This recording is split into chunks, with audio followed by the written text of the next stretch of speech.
안녕하세요. Study with B의 B이지입니다. As you guys can clearly hear, my voice is not all here. I actually wanted to make my next video a follow-up to my 하십시오체 conjugation video. I was planning to do a video on 해요체 conjugation. I had my storyboard all written out, ready to go. I wanted to shoot the video on Sunday night.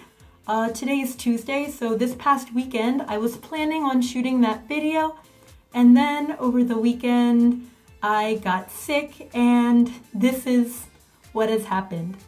I don't really want to do an information-heavy video like that with this kind of crazy voice, but I do want to get another video out. It's been over 1 month since I last uploaded a video. So today I want to talk about something I haven't really addressed on my channel yet here, and that is learning Mandarin.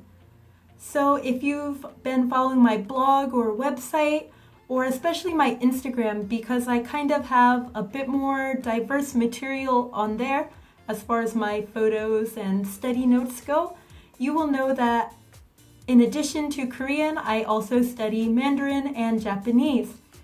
And over my time studying Mandarin, I have collected various books that I think are super cool resources for learning. So today I want to show you guys some of those books. I hope you don't mind my crazy voice, but hopefully if you're studying Mandarin, you'll find some of my resources as cool as I think they are. Let's get started. This first Mandarin resource that I would like to show you guys is a series called A Course in Contemporary Chinese, and we can see here that it comes out of Taiwan Normal University. And I wanted a book that was made in Taiwan because Taiwanese Mandarin uses traditional characters. You can see here we have traditional characters, and I personally prefer those. So I got these books, actually I got the first one when I was on a trip to Taiwan with a friend quite a while ago. And the second one, I asked one of my fellow grad students if she could pick this up for me when she went on vacation in Taiwan, and she very graciously got it for me. There are 6 levels in this series. I only have 1 and 2. And there are 4 books for each level. So number 1 is just the main textbook.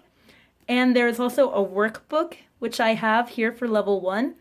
There is a character book for writing the Chinese characters, and there's a teacher's guide. I believe it's a teacher's guide, or at least an answer book, because this is meant for classroom usage. But anyway, let's just open up this first one. So I guess first we can just see it's a pretty substantial book. It is thick. And it's broken up into different themes. So like here, welcome to Taiwan. I wrote the pronunciation there in Juin because that's what I do. And there's these dialogues. So the book comes with a CD that has a lot of audio files. You can listen to the dialogues, and they have vocabulary list here with the pinyin and the Juin. There are 2 dialogues for each chapter, translations, and actually all this is written in traditional characters, but in the back of the book, everything is written again in simplified. So you can definitely use this if you are only studying simplified characters. But here, after you get through the dialogues and the vocabulary list, we have grammar, and everything is broken down really nicely. And the topics are just really well chosen. You can see that I've used this book a lot. It seems like a really good series. Oh, here I used whiteout to cover the pinyin because I didn't want to use it. I didn't want to rely on the pinyin. So I covered it, but I believe you can get I believe you can get this series on Amazon. It's a little bit hard to find outside of Taiwan in my experiences, just trying to find links for it for people in other countries. But if you can get your hands on a course in contemporary Chinese, I would definitely recommend this series. Now, looking at these next books, you might think, aren't those baby books? And you are correct. So when I went to Taiwan with my friend, we went to this little grocery store near where we were staying, and they had these super cute cardboard books. I just could not pass them up, and here's why. So here you can see I wrote the pronunciation of some characters that I didn't know at the time on the front, but these books are filled with a lot of very basic vocabulary and big pictures. It's really easy to understand, and this is just good for learning basic vocabulary. So here, living room related vocabulary.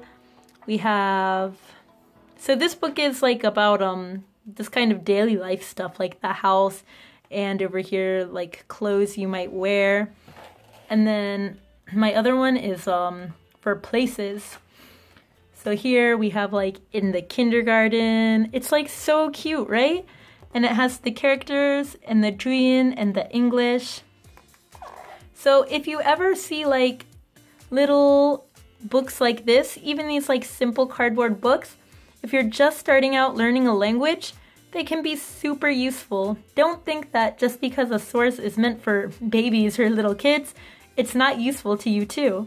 I think these are really colorful and cute, and I can learn a lot of really good, simple vocabulary from these.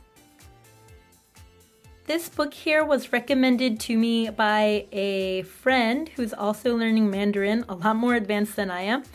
And I also grabbed this one in Taiwan, but you can get it on Amazon. There is a version that has simplified characters. This one is only traditional. You can see it's just traditional characters. But common Chinese patterns, 330 common Chinese patterns.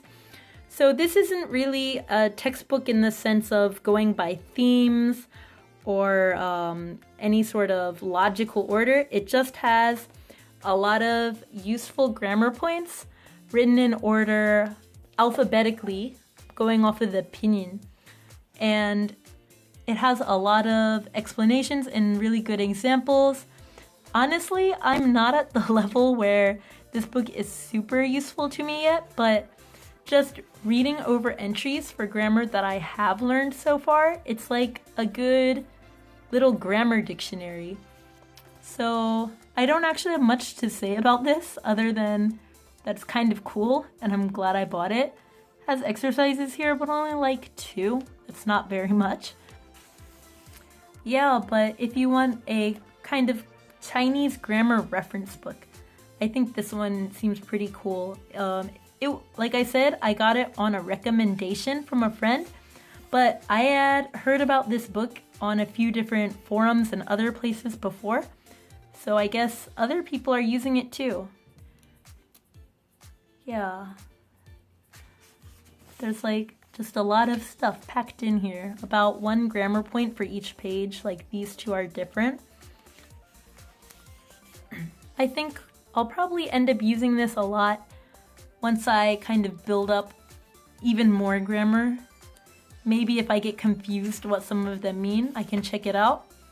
And I think that's cool. Even if it's not really a textbook kind of teaching me in any certain order, it's still a good reference. So if you think you need something like this in your Mandarin studies, go ahead and check it out. 330 common Chinese patterns. All right, here we have some of my absolute favorite books. These are graded readers, and what a graded reader is, it's a book that has specifically limited vocabulary and grammar meant for people who are reading at a certain ability level. So I did buy these in Korean, so they are Korean Mandarin books. And here it says grade 2, so in this series it's grade 2, but the material corresponds to what a 4th grade elementary school student might see in their textbook in China. So it's really cool. Just like open it up And here we've got a story written in simplified characters. We have the pinyin. There is vocabulary down here and a translation of the text in Korean. So that's good for both my Mandarin and Korean studies. So you can just see there's a variety of stories. Really useful. We've got some practice questions at the end of each story, so that's also really cool. So you see this one is for 4th grade. It's a grade 2 book. This one is grade 3. It doesn't correspond to any grade level in the school system. It just says like some nice stories, a collection of stories. And this one, which I don't expect to get to anytime soon, but eventually, it's a grade 4 in this series, and it is a 5th grade level, Chinese elementary school 5th grade. So we see the pinyin is gone, the stories are longer, but it's still the same basic format. You got a story, you've got some vocabulary there at the bottom, with the pinyin for those vocabulary at least. Have a translation. Oh yeah, see, it got a lot longer. And maybe if I flip through enough, we can find some, there we are. We found some practice questions. So stuff like this is super cool. I have these Korean Mandarin graded readers, but you can also get graded readers pretty easily in English. I have a Kindle Paperwhite, and there is a series of graded readers called Mandarin Companion. I have one of their books on my Kindle, and I know, at least in the US, you can buy those books in paper format as well. They have all their stories in simplified, some of them in traditional. So that's another option. I would definitely recommend checking out graded readers. All right, this last book, it's not really a graded reader. It's actually just a book, but it's sort of like my current crown jewel of my collection. So I wanted to share it with you guys. And actually, I have this book thanks to another language blogger. So I'll link her down below, Nocturnal in Seoul. We were actually at a used bookstore together, and she saw this, and I absolutely love it. I had to buy it. So we can see it's Le Petit Prince and The Little Prince. And what's cool about this is it's not a graded reader, like I said.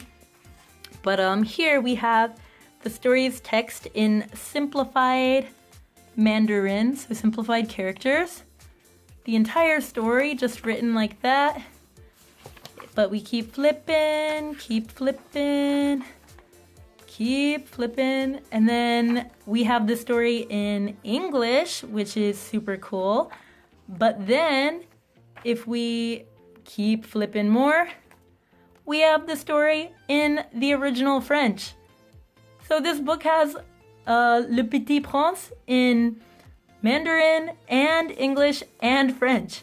And I guess maybe you might not know, but I actually studied French for a long time when I was younger. I used to speak it very well. I don't anymore because I haven't used it in a while, but I can still read it. So this is super cool. I can read this story in English, in French, and then once I get good enough, I can read it in Mandarin. So I guess I'm just kind of showing off at this point, but there are all kinds of crazy stuff. Like, I never thought I would see a book like this. So if you're out there looking for Mandarin resources, you might even be able to find trilingual books. Super cool, right?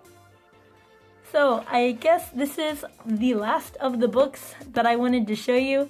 Trilingual copy of Le Petit Prince. Alright, that is all for today. Thank you so much for putting up with this crazy voice of mine. If you are a student of Mandarin, I hope that maybe I helped you find a new resource that you can use to kind of help you out in your studies. If you're not a student of Mandarin, I hope maybe you feel like you might want to study Mandarin because it's a super fun language. It's great. It's not nearly as scary as those characters make it look.